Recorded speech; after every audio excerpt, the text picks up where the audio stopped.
The provision of adequate, affordable housing for Nigerians is imperative. This will initiate a notable growth as it will provide shelter for the people and also bring about a lot of infrastructure development. More job opportunities will also be created for both skilled and unskilled labor. This no doubt will result in increased productivity and subsequent rise in the country's GDP. Welcome to another informative episode of Housing Development, your go-to source for housing trending information in Nigeria. As always, I am Fleur Ani, your housing diva. Let's have a look at the news making rounds in the sector. I'll be back in a moment.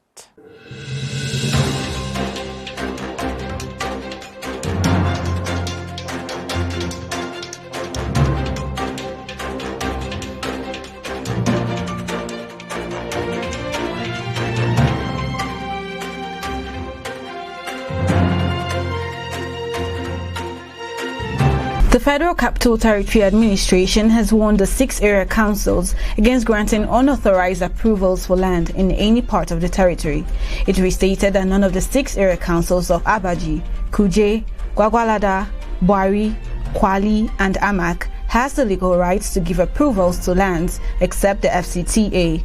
The Director of Development Control Department, Mukhtar Galadima, who gave the warning following the recent demolition of some poultry farms in Kubwa, added that all approvals for land allocations in the territory must be endorsed by the FCT Minister. Galadima frowned at some officers that use the name of area councils to grant or backdate land approvals to residents, adding that the department has taken it upon itself to address the challenge as part of plans for 2021. Housing Development Advocacy Network has strongly kicked against the recent hike in the price of cement, a major material in building industry. HDAN believes that the increase in retail price of 50 kg bag of cement from 2,700 early this year to 4,000 naira is absurd, as it is not in line with government program of providing decent and affordable housing for the masses. Consequently, HDAN President Festus Adebayo said the hiking price of cement remains a threat to affordable housing delivery, especially in a country with about 22 million housing deficits. Given the housing gap in the country, Adebayo opined that it is therefore incumbent on the government to do the needful by intervening directly by meeting with cement manufacturers in the country, with the aim of bringing down the price of the commodity. He concluded by calling on the federal government as a matter of urgency to look into the issue. Femi Adeole, MD CEO Family Homes Funds, in a recent interview, said the social housing program is one of the elements of the economic sustainability program of the federal government, aimed at supporting the recovery of the economy following the recent pandemic events, but more significantly, helping to alleviate the very difficult impact of that pandemic, particularly on Nigerians of low income. Thus, the creation of a mass housing program aimed not just at building houses, but to also facilitate new jobs, particularly for young people. He said expectations are set on full implementation of about 1.8 million new jobs and significant local manufacturing, particularly of building products.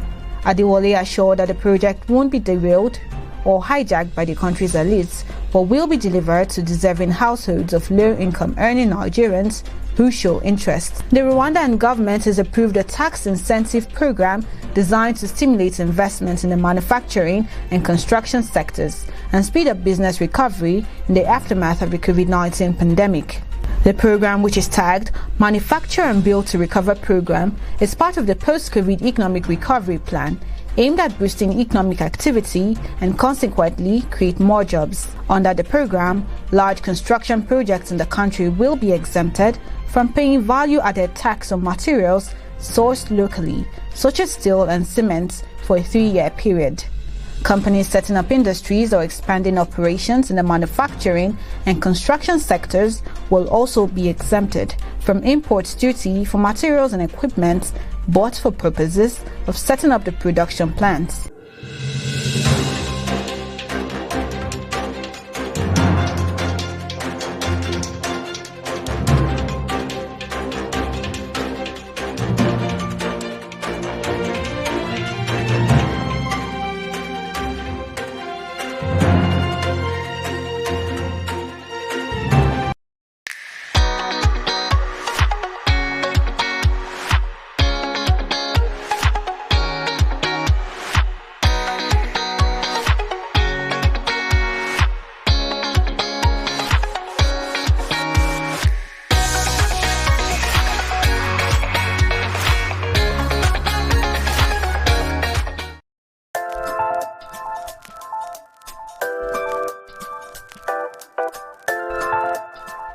Timberlock Wood Preservative surpasses all preventive measures designed to permanently prevent the damage and quality reduction of wood and wood-based materials by termites, fungi, bacteria, and other boring insects. Use Timberlock Premium Wood Preservative to prevent, correct, and defend wood and wood materials against deformities caused by termites and other insects in the later days. Timberlock is designed to solve wood preservation challenges with a standard you can trust. Timberlock Wood Preservative kills termites instantly. Timberlock Wood Preservative, the wood preservative brand leader in Africa. Hello, my name is Casey Arrest. I'm the Executive Director of the Centre for Affordable Housing Finance in Africa, and we're based in Johannesburg, South Africa. Please keep watching Housing Development Programme. It's a great show.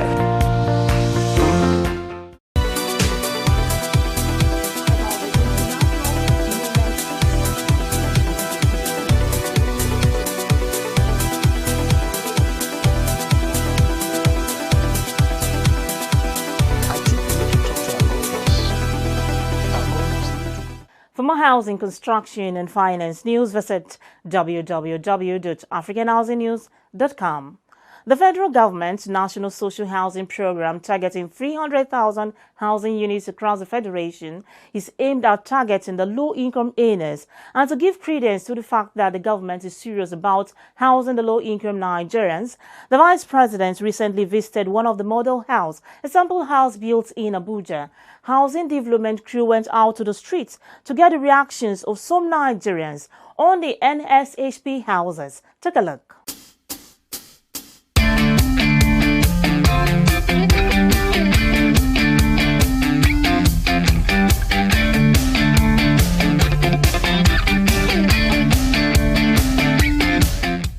Yeah, it's a very welcome idea. Even me as a person, I was having it in mind that if I'm given the opportunity to be the president of this country, I'm going to focus on 4-point agenda. One of it will be that housing scheme, low-cost housing that Shagari did in those days. I was a toddler then.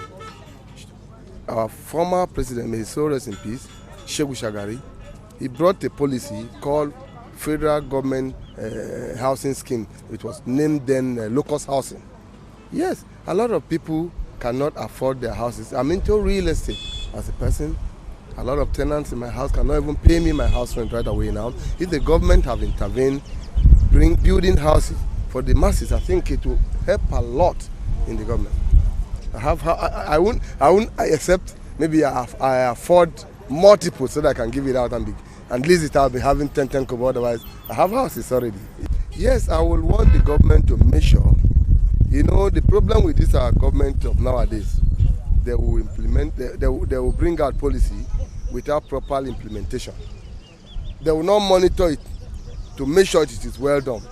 Let them form a committee that will monitor this project to make sure they accomplish it. That is my advice for them. Yeah, it's a welcome development. If at least our leader can do it, in fact, it's a welcome development, and Nigeria will be okay at least. You know, even no fear afford it. There is many people can afford it, and many people, and I believe say in Nigeria many people afford, because I see some people where go even use 5 million buy land, carry 20 million that buy land. But the only problem where they no be say na big man now go still come buy them later. They go they sell them after when this government comment. If they want really to work, may they sell them for poor man. Anybody where they want sell them, may they know him reach ground. If really government are building houses for the masses, it's very good. It's very, very good. What is there is that if government can do it for the masses, you understand? Yes, people can go on loan and pay. They can go to their bank and then search for a loan and pay. But you can't say that you have 2 million exactly to pay. But there are some people that they have the money to pay, and it's very good for government to do it. The only advice that I have for the government is for the government to do well for the masses. I'm aware of it. I heard from the news for people talking about it. It's very, very encouragement for those who can be able to afford to have the houses. Because I remember many years ago, during Shagari government, they were saying that there's a house for Nigeria by year 2000 or something I can never remember. But up to now, some people are not even having those houses. So I don't know what was the problem. But for this one, it's very, very encouragement for those who can be able to avoid it. But not just that many politicians will be hijacked it. When possible, everything based on God's hand. You see, because house is something that is permanent, something for life, for any humanity.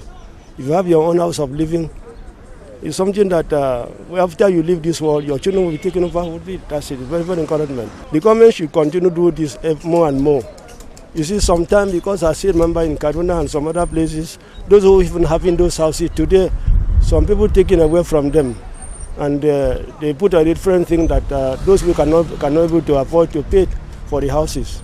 So that's what I can say for now.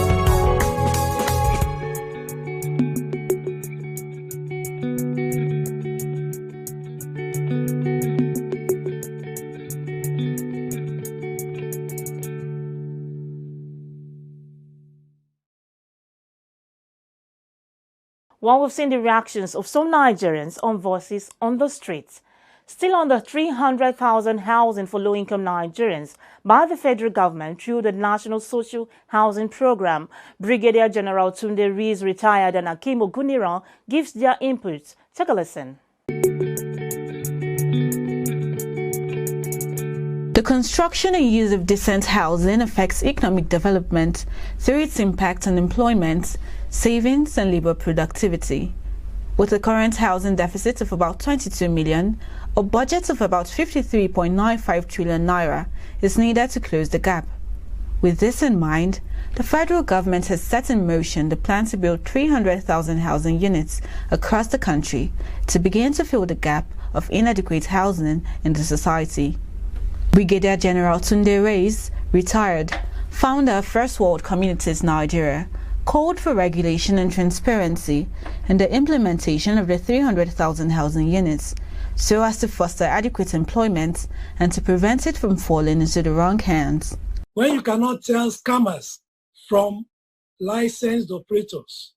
So the first thing I'd like to recommend is that if you are going to do 300,000 homes, just do the math. Let's even assume that we are delivering at an average of 5 million naira per unit. That's a lot of money coming into the system with potential for employment. So really, we want to be sure that this money does not end up in the hands of scammers, does not end up in the hands of people who are carrying a briefcase pretending to be developers, pretending to be housing providers, pretending to be contractors who are nothing, who have nothing to do with all of that. Speaking on delivering the homes to deserving individuals, he asked that demand be created by creating subsidy and by neutralizing some government policies, which will interfere with the delivery of homes. How do we create effective demand? It's all too easy to attempt to produce 300,000 homes, but can people actually be targeted households? I'm not talking about speculators. Can we create effective demand from the targeted households? The will to do the right thing. So are we ready to create a system that will engender access to those who really need to have these homes?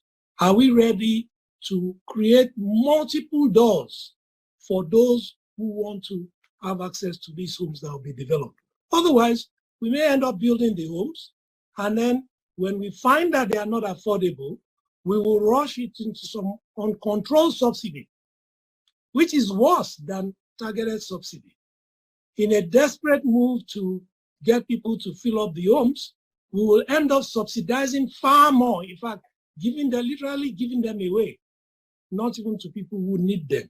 But if we can plan ab initio and work out how we would ensure that the targeted households have access to this, it is possible. However, Hakim Oguniran, founder Eximia Realty Nigeria, explained that whilst the provision of these houses are ongoing, note must be given to the fact that escalation of building materials have risen, and as such, adequate demand be strategically created. You know, people must understand that construction is not plug and play. You don't just leave site and come back to site. You know, you have to demobilize and you have to remobilize. You know, so there's a whole lot of process that happens with that. And that has led to escalation of various costs, because people also don't understand that when you come back to site, there's a whole new protocols, HSE protocols, which has now been foisted upon developers and contractors, which they now have to comply with, you know.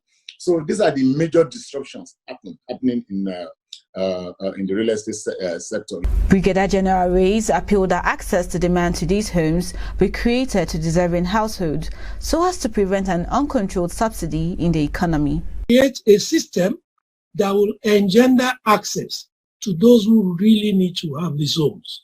Are we ready to create multiple doors for those who want to have access to these homes that will be developed? Otherwise, we may end up building the homes, and then when we find that they are not affordable, we will rush it into some uncontrolled subsidy, which is worse than targeted subsidy. He also posited that the possibility of enhancing rental ownerships and social landlords for the consumers be looked into, as opposed to the regular provision of mortgage through subsidy and regulation. On the side of the consumers, on the demand side, we also need to look at the possibility of enhancing rental ownership. So right now, I'm not aware of anyone who provides lending to these landlords, you know, private sector landlords, who are responsible for most of the housing stock in this country as of today. So we are over-focused in providing mortgages. So can we start to look at other possibilities? Even social landlords, like housing associations in the UK, can we start to look at creating a new class of regulated social landlords who can take on the responsibility, because government has given them some subsidies, and make these houses available to the targeted households under regulation again. So that is one of the ways we can provide this affordability gap funding. Model 1 and 2 bedroom homes have already been constructed to meet the target pricing of the National Social Housing Program, alongside a housing portal www.nshp.gov.ng that allows various stakeholders to express interest in the program.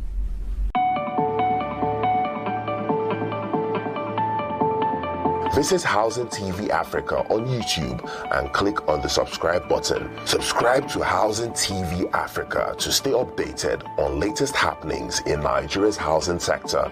Follow our social media pages, like and share our posts on Facebook, Housing Development Program, on Twitter, Housing Program, on Instagram @Housing Program. Join the conversation and keep up with latest housing updates.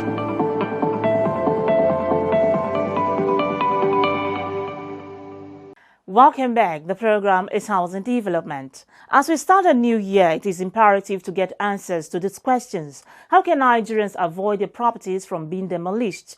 What are the necessary guidelines to observe when building a house? Now, some people may ask, why demolish a building after the owner has finished building? Why not at a stage when the building is still under construction? While the director of FCT Department of Development Control, Town Planner Mukhtar Galadima, will give answers to these questions. Take a listen.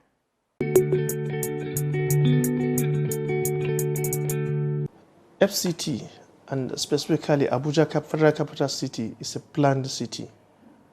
Every square foot of FCT is planned. So you cannot just come in and just build anything. For you to commence development, you have to have a valid title document granting you permission to occupy that space. So with that title document, then you approach us for approval or permission to commence development of that particular space. And for every space in the FCT, as I said, has been planned. So we are expected to put up certain properties for certain activities. you can't go to a residential plot and build offices, isn't it? And then you cannot go to industrial plot and build residential estates. So all these things have to be aligned. You have to comply so that you be in line with the provisions of the plans and other development guidelines. So most of the times when you see us removing some of these structures, they have fallen short of the requirements of the guidelines. That's why we are doing what is expected of us as regulators of development in the FCT. We see demolition as a last resort. We are not even happy sometimes carrying out some of these demolitions, but it has become inevitable. We have to do demolitions. But as for the plan for the year 2021, God's willing, and if resources permit, we want to expand our services in such a way that we have to open development control zonal offices in such a way that people at the satellite towns don't need to come to Zone 6 to submit their drawings. As I say, the automation. So anywhere you can submit your drawings, and then we can vet the drawings and then grant you approval.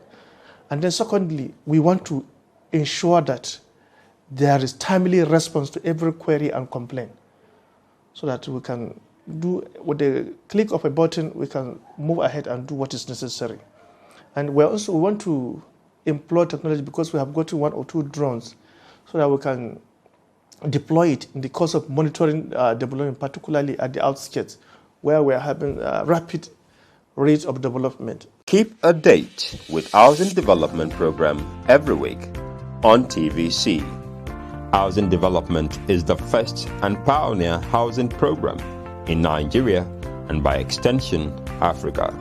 It remains the authentic voice of the Nigerian housing and construction industry. Housing Development is the only credible and specialized platform for seasoned professionals in the build industry, where quality and credible players in the real estate sector meet to interact, showcase, and analyze government policies. It is no doubt that hundreds of thousands of prospective Nigerians who desire to own their personal properties have done so through the assistance of Housing Development Program in the last 10 years. If you are a stakeholder in the build industry, here is where you must be. We are authentic, credible, and supported by all the leading professionals in the build industry.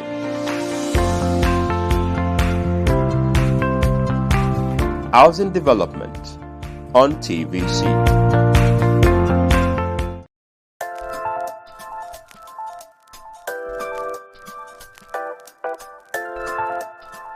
You're watching Housing Development.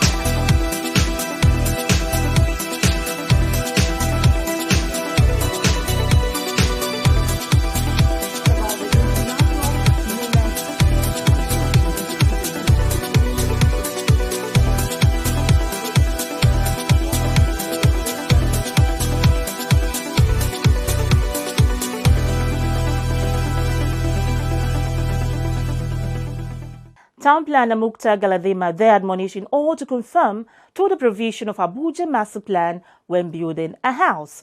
Now, despite the negative impact the COVID-19 pandemic had on the real estate sector in 2020, so many experts are optimistic that 2021 will be a good year for the real estate sector in Nigeria, especially with the development of the 300,000 housing units, which cuts across the 6 geopolitical zones of the country. This will positively impact the economy in several ways, as there will be increased construction activities in the new year.